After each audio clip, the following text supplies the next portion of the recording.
Një vit i ngjeshur me zhvillime politike, padyshim duke marrë kështu vëmendje maksimale në opinionin publik të mediave, teksa është tani më në përfundim të tij edhe për shkak të sezonit veror apo për nisjen e një sesioni të ri parlamentar në shtator, për cilën kanë qenë ngjarje që kanë marrë më së tepërmi vëmendje për t'u referuar disi atyre dhe duke ndalur edhe te aktualiteti momental që lidhet edhe me ndryshimet në reformën territoriale, pra atë çka është kthyer në një farë forme një diskutim vërtet në fokus. Kam pedagogun Oltion Faciro në studio, përshëndetje, mirë se erdhët. Mirë se u gjeta Arman. Kënaqësi. Gjithashtu në studio shish kandidati për kreun e PD-s analisti Bjarni Albani, mirë se erdhët. Faleminderit. Albani, po nis me ju. Një propozim i bërë nga ana e Partisë Socialiste ka kthyer në një debat publik, ndoshta jo vetëm te ata të cilët janë në kampin opozitar dhe Partia Demokratike, tek qytetarët të mbar, por edhe brenda Partisë Socialiste. Çfarë do të ndryshonte me 46 bashkia? Sa bashkia?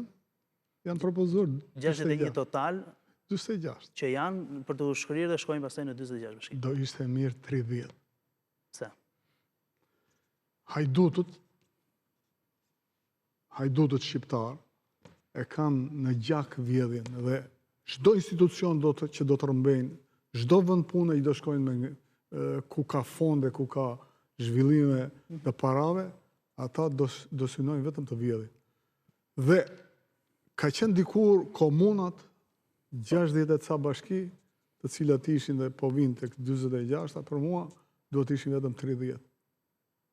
Gjithçka do të jetë e përqendruar, do të jetë e centralizuar, sepse do minimizonin vjedhjet absolute. Korrupsioni gjigant që kanë të gjitha bashkitë.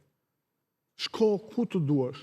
Dikur një krye komunar kishte vila, toka, para të madhe, një që mbante një fshat, një komun, po ata që kishin bashkit, mini bashkit, po ata që kanë bashkit e mëdha.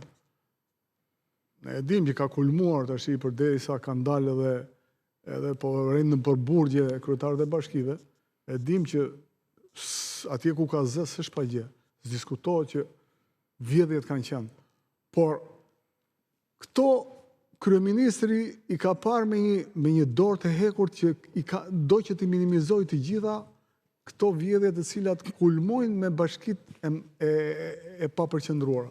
Përqendrimi tek bashkitë, minimizimi i tyre, grumbullimi i bashkive të vogla në një, nuk bën gjë tjetër veç se rregullon punët, heq vjedhjet, heq burokracinë e tepër nëpër administratë dhe si pasojë e çon më përpara zhvillimit. Unë jam i bindur që në saj të zhvillimeve që po ndodhin bulevard, të demonstratave të fuqishme, kryeministri e ka mbledhur mendjen që diçka nuk shkon. Pavarësisht se atje i kërkohet dorëheqja që për mua është një ëndër e cila nuk mund të realizohet kurrë.